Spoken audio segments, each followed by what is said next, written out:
হঠাৎ করে একদিন ফিরআউন স্বপ্নে দেখতেছে, রাত্রে স্বপ্নে দেখতেছে মিশরের মধ্যে বিশাল বড় একটা আগুন আসার পরে মিশরের যত বড় বড় বিল্ডিং আছে, মিশরের যত ঐতিহাসিক যত স্থানগুলো ছিল, ওই আগুনটা এসে মিশরের মধ্যে সমস্ত স্থানগুলোকে জ্বালায়া দিল, সবগুলোকে পুরো একেবারে ছারখার করে দিল। ফিরআউন রাত্রে স্বপ্ন দেখে, ফিরআউনের ঘুম ভেঙে গেল। ঘুম ভেঙে যাওয়ার পর সকালবেলা যারা জাদুকর ছিল জাদুকরদেরকে ডাকলেন। ওই সময় আবার জাদুকরের বেশি প্রভাব ছিল। তবে আমাদের বর্তমানে সেই জাদুকররা ভেলকিবাজি দেখায়, এইরকম ভেলকিবাজি জাদুকর ওই জামানায় ছিল না। তারা যে জাদু করতো, কেউ কেউ তারকা গুনে গুনে তারপরে জাদু দেখায়। আল্লাহ তাআলার সৃষ্টির দিকে লক্ষ্য করে তারা জাদুটনা করত। এই জাদুকরদেরকে যখন ডাকলেন, ফিরআউন বলতেছেন, আমি রাত্রে স্বপ্ন দেখতেছি আগুনের একটা কুণ্ডলী মিশরের মধ্যে ঢুকছে, ঢোকার পরে পুরা মিশরটাকে জ্বালায়া দিয়েছে। এই ঘটনার স্বপ্নটার ব্যাখ্যা কি হইতে পারে তোমাদের কাছে জানতে চাই। তখন জাদুকররা এক একজনে এক এক ব্যাখ্যা দিল, কিন্তু কারো ব্যাখ্যার সাথে কারো ব্যাখ্যার কোনো মিল নাই। হঠাৎ করে একজন পণ্ডিত বলতেছেন, আমি যতটুকু জেনেছি বুঝেছি আপনার স্বপ্নের ব্যাখ্যা এমন। বলে কি? বলে এই দেশের মধ্যে এমন একজন লোক অতি শীঘ্রই আসতেছে, যেই লোকটা এই মিশরের মধ্যে আসার পর আপনার ক্ষমতাটাকে একেবারে চূর্ণ বিচূর্ণ করে দিবে। ফিরআউন আশ্চর্য হয়ে গেলেন, ব্যাপারটাকে এত বড় স্বপ্ন, আমার এই ক্ষমতাকে একেবারে চূর্ণ বিচূর্ণ করে দিবে, সেই লোকটা আবার কে? সে এখনো কি আসছে? গণক ডেকে বলতেছে, না রে ফিরআউন, সেই লোকটা এখনো পর্যন্ত মিশরের মধ্যে জন্মগ্রহণ করে নাই। তবে অতি সত্য সেই লোকটা মিশরে জন্মগ্রহণ করবে আর তোমার ক্ষমতাকে একেবারে সে ধূলিসাৎ করে দিবে। ফিরআউন এবার তার মন্ত্রী সবার যারা আছেন সবাইকে ডাকলেন, পরামর্শ করলেন কিভাবে কি করা যায়। যদি এই লোকটা মিশরে আইসা আমার ক্ষমতাকে যদি মাটির সাথে ধূলিসাৎ করে দেয়, তাহলে আমার অবস্থা কি হবে। এবার আবার গণকদেরকে ডাকলেন, ডাকার পরে বলতেছেন, ও গণকেরা, তোমাদের কাছে জিজ্ঞাসা করতে চাই, যে এই লোকটা মিশরের মধ্যে আসবে, আসার পরে আমার ক্ষমতাকে শেষ করে দিবে, ওই লোকটা এখনো তো আসে নাই, তাহলে কবে আসবে তোমরা একটু গণনা করে আমাকে বলো। এবার গণকেরা যখন গণনা করলেন, গণনা করার পরে বলতেছেন, ও ফিরআউন, যেই লোকটা মিশরের মধ্যে এসে আপনাকে শেষ করে দিবে, ওই লোকটা কিন্তু এই বছরে আসবে। মাথা তো আরো গরম। যদি বলতো আরো 5 বছর পরে আসবে, তাহলে হয়তো বা মনটাকে একটু সান্ত্বনা দিতে পারতাম। কিন্তু গণকেরা বলতেছে, না, যেই লোকটা আপনার এই ক্ষমতাকে একেবারে মাটির সাথে ধূলিসাৎ করে দিবে, সেই লোকটা এই বছরেই দুনিয়ার মধ্যে আবির্ভাব করবে, দুনিয়াতে আসবে। কোথায় আসবে? বলে এই মিশরের জমিনেই আসবে। ফিরআউনের মাথা গরম হয়ে গেছে, সবাইকে ডেকে বলতেছে, আমার এই মিশর ভূমির মধ্যে প্রত্যেকটা ঘর তন্ন তন্ন করে খুঁজে দেখো, যত গর্ভবতী মা আছে সব তোমারে কতল করে দাও। নাউজুবিল্লাহ কইতেন না? ঘুমাইন দি আপনারা কি ঠান্ডা হয়ে ঘুমায়েন না ভাই। মুহররম মাস প্রথম দিন, প্রথম তারিখ, আমাদের প্রথম বছর শুরু। ভালোভাবে মনে রাখবা মুসলমান, ইতিহাস জানো না বিদায়ী অনেক কিছু বুঝতেও পারো না, কইতেও পারো না, তোমাদেরকে বললেও তোমরা উত্তর দিতে পারো না, কারণ ইতিহাস জানা না। এই ফিরআউন কি করলেন? সাথে সাথে ঘোষণা দেয়া দিয়েছেন, এই মিশরের মধ্যে যত মহিলারা আছে গর্ভবতী মহিলা সব কুলারে ধীরে ধীরে কি করো, কতল করিয়া দাও। ফিরাউন নির্দেশ দিতে দেরি আছে। মিশরের প্রত্যেকটা ঘরে ঘরে সিপাহীরা চলে গেল। যাওয়ার পর ওই সময় মিশরের জমিনে প্রত্যেকটা ঘর তন্ন তন্ন করে খুঁজলেন। খোঁজার পরে যত গর্ভবতী মহিলাদেরকে পেয়েছেন সবাইকে তারা কতল করে দিছে। সবাইকে তারা কতল করে দিছে। কেন কতল করলো?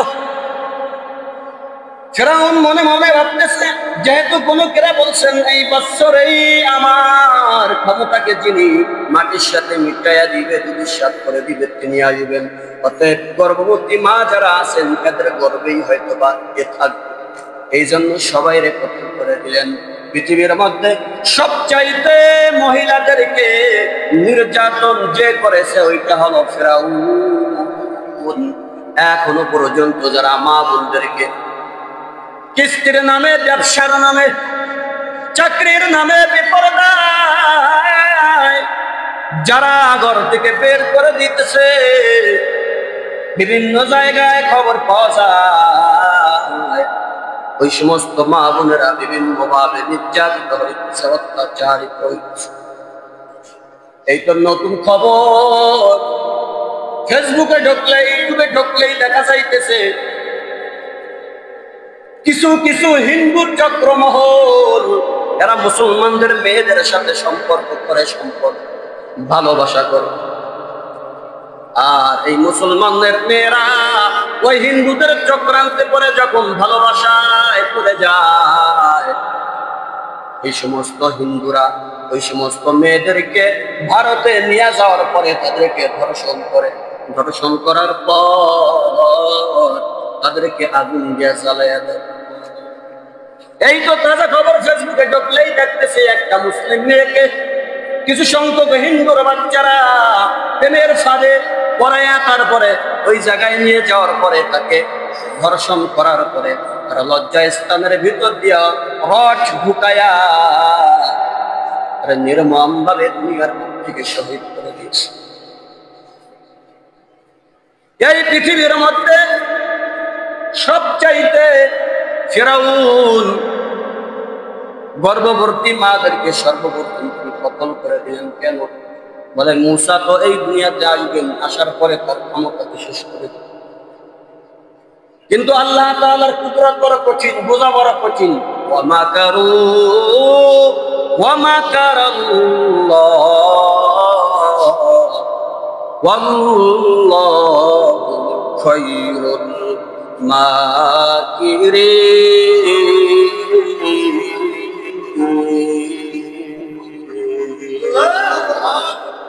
ফিরাউন চক্রান্ত করলো, মূসা যেহেতু আমার ক্ষমতাকে মাটির সাথে মিশাইয়া দিলে মূসারে দুনিয়াতে আসতে দেন। আল্লাহ বলতেছেন, না রে বাপ্পা, তুই যত বড় চক্রান্তই করস আমার কৌশলের কাছে তোর চক্রান্ত টেকবে না। মূসা আলাইহিস সালাতু ওয়াস সালামকে ওই বছর এই দুনিয়ার মধ্যে পাঠাইয়া দিয়েছেন। কিভাবে পাঠাইছেন তার ইতিহাস আছে রে ভাই। ফিরাউনের একজন সিপাহী ছিলেন, সিপাহী হলো মূসা আলাইহিস সালামের বাবা। মূসা আলাইহিস সালামের বাবা ছিলেন সিপাহী। আইন পাশ হয়ে গেছে, কোন একটা পুরুষ যেন কোন মহিলার কাছে রাত্রে যাপন না করতে পারে। আইন, ফিরাউনের আইন, যত নোংরা আইন ধরে, বুঝেন নাই? ফাজিল মার্কা ওয়ান, পৃথিবীর মধ্যে শ্রেষ্ঠ গাদ্দার, শ্রেষ্ঠ বেঈমান হয়েছে ফিরাউন। ওর মতন বেঈমান আর গাদ্দার পৃথিবীর মধ্যে আর একজনও কিয়ামত পর্যন্ত হবেন। এই ফিরাউন নিজেরা আনা রাব্বুকুমুল আ'লা, আমি সবচাইতে বড় আল্লাহ ঘোষণা দিয়ে দিয়েছে মিশরের মধ্যে। আমার চাইতে বড় খোদা, আমার চাইতে বড় আল্লাহ আর পৃথিবীর মধ্যে কেউ নাই। আল্লাহ বলেন, তাই নাকি? তোর চাইতে বড় খোদা পৃথিবীর মধ্যে কেউ নাই। এটা তো একেবারে ভুল কথা বললি। সামনে সময় আসতেছে, আমি আল্লাহ তাআলা এমন ঘটনা ঘটাইব শয়তানের পেশাব খাওয়ায়া তারপরে করে ওই নদীর মধ্যে চুবায়া চুবায়া তারপরে মারবো। মুসা আলাইহিস সালাতু ওয়াস সালামের বাবা ছিলেন সেফাই। আইন পাশ হয়ে গেছে, কোন একটা পুরুষ যেন রাত্রে তাদের স্ত্রীর কাছে না থাকতে পারে, মহিলারা আলাদা থাকবে, পুরুষরা আলাদা থাকবে। প্রত্যেকটা ঘরে ঘরে সিপাহী লাগায় আছে, প্রত্যেকটা ঘরে ঘরে সিপাহী লাগায় আছে। আল্লাহর কি কুদরত! আল্লাহ বলতেছেন, ফেরাউন চক্রান্ত তুই করছস, আর আমার কৌশলটা ভালোভাবে দেখ। আমার কৌশল কোন জায়গায়? বলে যে সিপাহী গুলারে তুই লাগাইয়া দিছ, ওই সিপাহীদের ভিতর থেকে আমি মুসারে দুনিয়াতে আনবো। কারণ মুসা আলাইহিস সালাতু ওয়াস সালামের বাবা ছিলেন সিপাহী, ওনারে ঘটনা করলে ওনারে সিপাহীর দায়িত্ব দিয়া দিছে ওনার ঘরে। বুঝেন নাই? ঘটনা করবে বুঝতেও পারে নাই। কারণ কিভাবে বুঝবে? আল্লাহ কয় আমি তো মুসারে দুনিয়াতে পাঠাইবো। মুসা আলাইহিস সালাতু ওয়াস সালামের বাবা সিপাহী, সিপাহীকে আর নিজের ঘরে সিপাহীর দায়িত্ব দিয়া দিছে। রাত্র গভীর হয়ে গেছে। এবার মুসা আলাইহিস সালাতু ওয়াস সালামের মা আর বাবা এক জায়গায় হয়ে গেল। আল্লাহ রাব্বুল আলামিন দেখায়া দিছে যে সিপাহীর মাধ্যমে তুই আমার মুসারে দুনিয়াতে আসতে দিবি না, ওই সিপাহীর মাধ্যমেই আমি আল্লাহ তাআলা মুসারে দুনিয়াতে আনবো, আর ওই মুসার মাধ্যমেই তোরে আমি পৃথিবীর বুক থেকে নিস্তেনাবুদ করে ছাড়বো।